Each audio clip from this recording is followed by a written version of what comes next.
Let not one think, my fellow Christians, that only priests and monks need to pray without ceasing and not laymen. No, no. Every Christian, without exception, ought to dwell always in prayer. St. Gregory Palamas. Again, another thing centered around prayer. He was very big on the prayer, very big on that theosis mindset.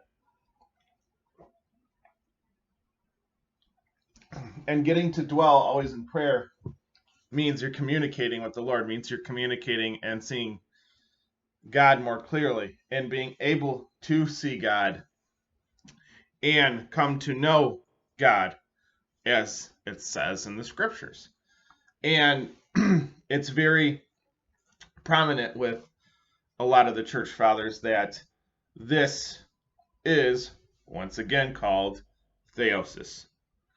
And it's a state of being both, of being in knowledge of God, which more so comes from the gnosis and the catechesis parts of what I've been saying, and obviously what the church fathers have said before, and into what they then reconciled with, and then created the theosis, because the theosis derives from God's word, prayer, practice, the virtues, the sense of having that build up and having that always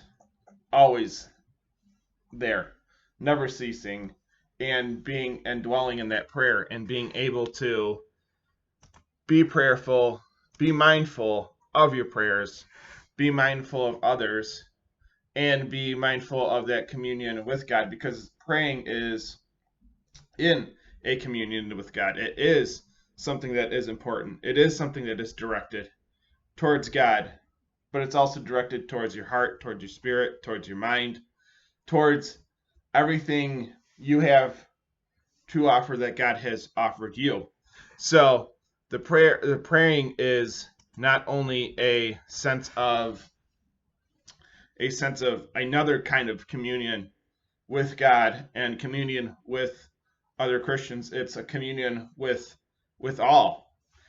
And it is that way to reach that theosis and understand the hypostatic nature that God is, and that God has created for you, and through his essences and the energies that he brings, and especially when he brings it to something like the Eucharist, so that in that way you can be more in full communion with yourself and with others and with God. So it's not only being in communion with yourself, which is obviously heretical, but it's being in communion with God, and that rises above that gnosis and catechesis into that theosis.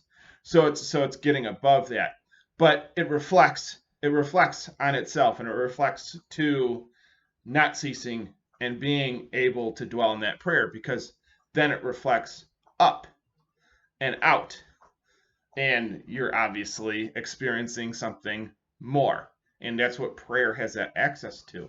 So now you are always getting into that mode, or getting into a certain mode when it comes to that prayer, and having that sense of not ceasing and being able to pray and being able to always be in prayer, and without exception.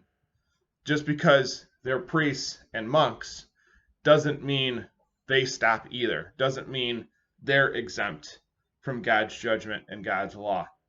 Just like us, they have qualities to them that makes them more able to achieve the theosis, and they've done things to get to that point.